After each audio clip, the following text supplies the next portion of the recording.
Et alors dans ces paysages immenses, incroyables, il y a quelques hommes, comme Roberto Carlo qui est là-bas.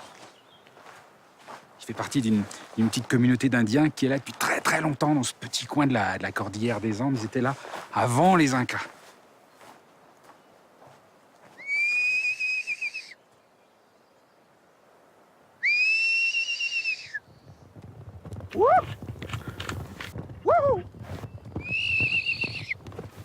Ils arrivent, hein.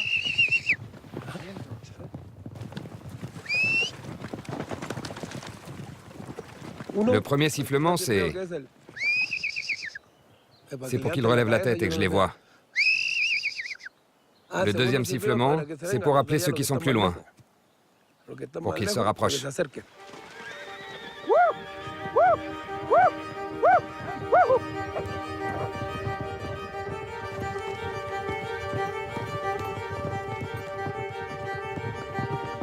Ici, ils sont dans leur milieu naturel. Il n'y a pas d'enclos, pas de barrière, rien. Ah oui, donc ils sont quasi sauvages en fait. Oui, quasi sauvages.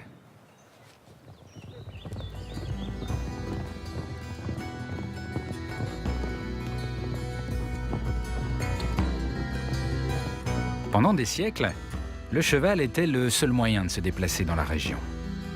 La route est toute récente. Le cheval fait partie du quotidien des Indiens Coyas. Roberto les élève pour les vendre, pour des expéditions des compagnies minières en quête de minerais dans les montagnes, mais aussi et beaucoup parce qu'il adore ça. La vie de Roberto, ce sont de longs mois passés dans un camp balayé par les vents, auprès de ses chevaux, dans une petite oasis perdue dans l'Atacama. Ce jour-là, l'objectif est de partir capturer des chevaux. L'heure est au dernier préparatif.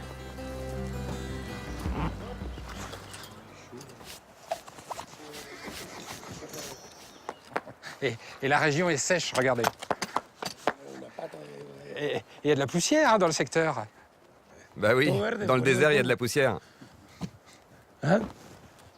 Et c'est vrai qu'on oublie qu'on est dans des endroits les plus secs du monde. Donc le sec, c'est poussiéreux.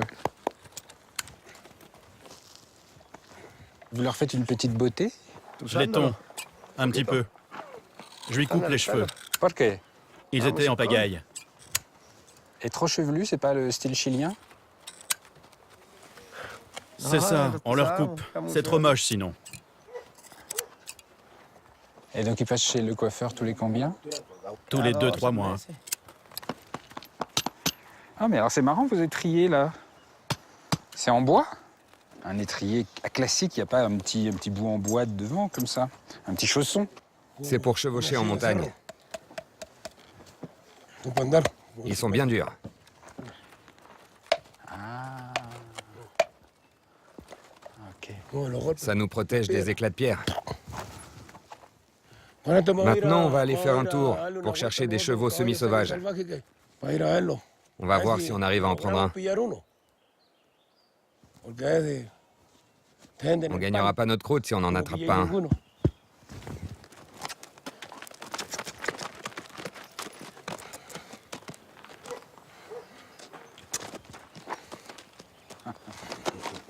Et on sent que vous le tenez, hein? Lui et moi, on fait qu'un.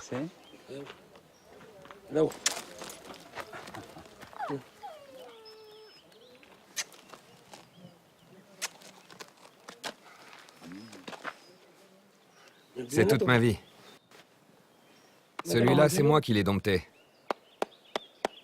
C'est moi qui l'ai attrapé.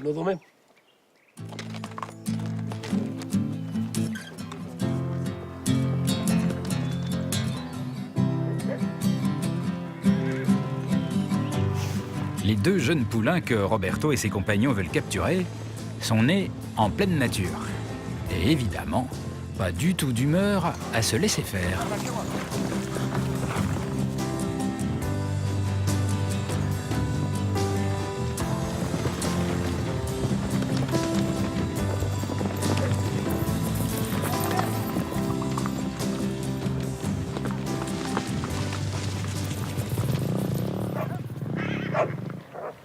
cheval, il n'est pas attrapé, là. Non. Ça peut prendre un jour ou deux avant d'y arriver. 2 jours pour attraper un cheval, mais c'est énorme. C'est un sport à risque. Ton cheval peut tomber, tu peux te tuer ou te blesser. Ça va très vite et vous êtes sur un terrain qui est... Enfin, il y a des trous, il y a de l'eau, il y a des talus. Le danger est partout.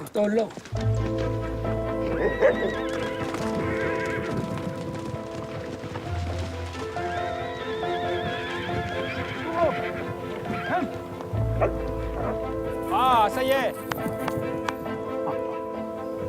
Oh la vache!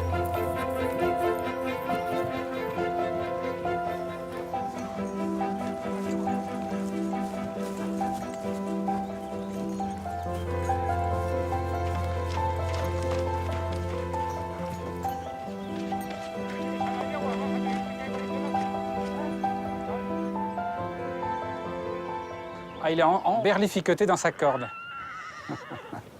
C'est pas sa fête, hein.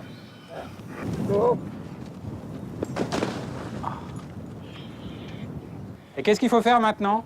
Il faut le fatiguer.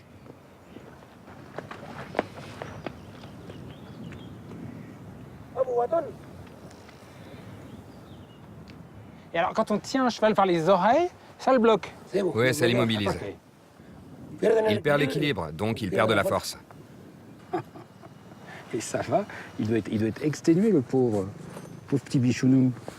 Et il n'est pas trop terrorisé? Si, il doit avoir peur, c'est sûr.